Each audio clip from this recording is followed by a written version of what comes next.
पुण्यात्माओं, सत्संग शब्द ही हमें प्रमाणित करता है कि सत्य ज्ञान, सत्य वचन जो सब सद्ग्रंथों से मेल खाते हों, उस ज्ञान की जहाँ चर्चा होती है, उस ज्ञान का जहाँ प्रचार होता है, वो सत्संग है। और जहाँ यथार्थ ज्ञान प्रचार नहीं होता, वो सत्संग नहीं है। प्रारूप वैसा ही है, क्योंकि डुप्लीकेट और ओरिजिनल सभी मिलते जुलते ही होते हैं,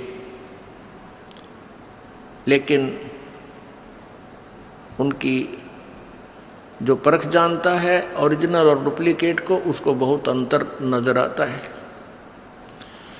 जैसे बूरा और नमक दो कटोरियों में रखा हो, एक जैसे ही लगते हैं। आपको बूरा की चाह है और चम्मच भर लिया नमक का और मार लिया फांका, वो बूरा समझकर, तो आपका सारा ही टेस्ट खराब हो गया। ऐसे ही सभी सत्संग, सभी संत अच्छे लगते हैं, सिमिलर होते हैं, एक जैसे ही होते हैं, समांतर होते हैं। उनके वचन बहुत से मिलते जुलते भी होते हैं, लेकिन बूरा और नमक ही समझ लेना। उसको तो वही समझ सकता है जिसने बूरा खा रखी हो, फिर नमक का टेस्ट करे। और जहाँ देखे वहाँ नमक ही है, उसी को चाट रहे हैं, तो सभी ये सोच रहे हैं यही बूरा होगा।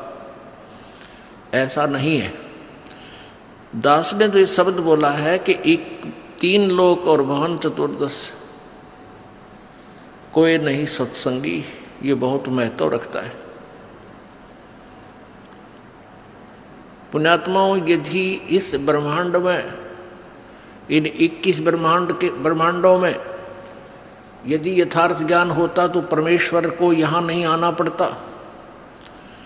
उस सर्वशक्तिमान सतलोक के वासी कबीर देव को, कबीर प्रभु को इस लोक में आने की आवश्यकता नहीं पड़ती।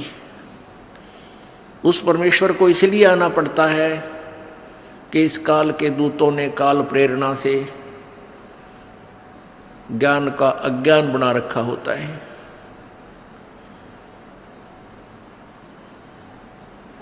वो परमात्मा पूर्ण ब्रह्म, सर्व सृष्टि रचनहार, कुल मालिक कबीर देव, कबीर साहब अपनी प्यारी आत्माओं को अपने निज ठिकाने का, अपने मूल निवास का ज्ञान स्वयं ही कराते हैं। वो परमात्मा आकर के अपनी जानकारी आप ही बताते हैं।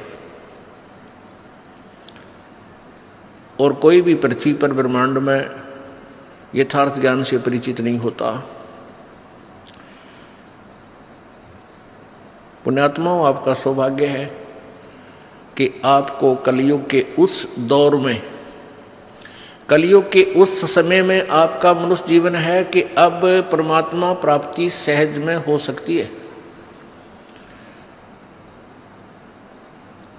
इसका कारण क्या है?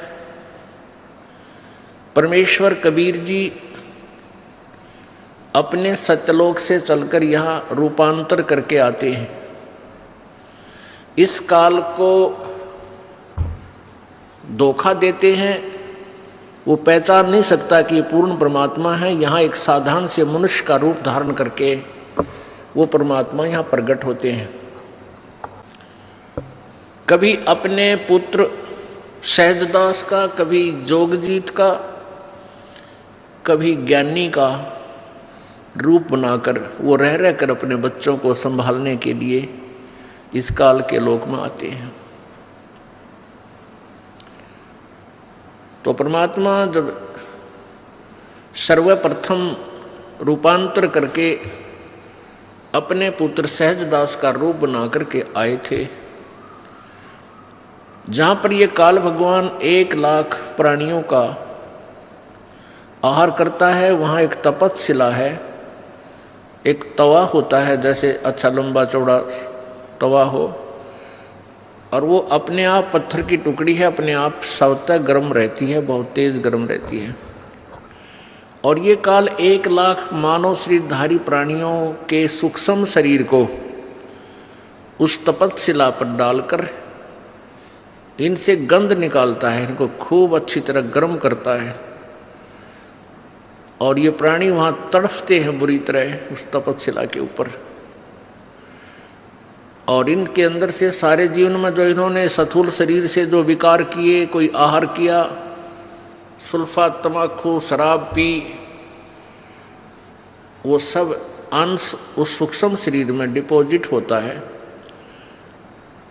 उसको वहाँ गर्म करके जीव के सूक्ष्म शरीर से निकालता है, तड़फ जैसे बहुत बुरी तरह मेल्ट कर देता है, पिघला देता है उनके शरीरों को, बहुत बुरी तरह गर्म बहुत करता है। लेकिन जीव मरते नहीं, परेशान बहुत होते हैं, तो उनको बहुत ज़्यादा पीड़ा होती है और हाहाकार चिल्ला चिल्ला कर अचेत हो जाते हैं। और उनसे निकले हुए गंध को ये काल भगवान 21 ब्रह्मांड का स्वामी, जिसको ब्रह्म कहा जाता है, जिसको ज्योत स्वरूपी निरंजन भी कहते हैं, ये आहार करता है, उस गंध को खाता है।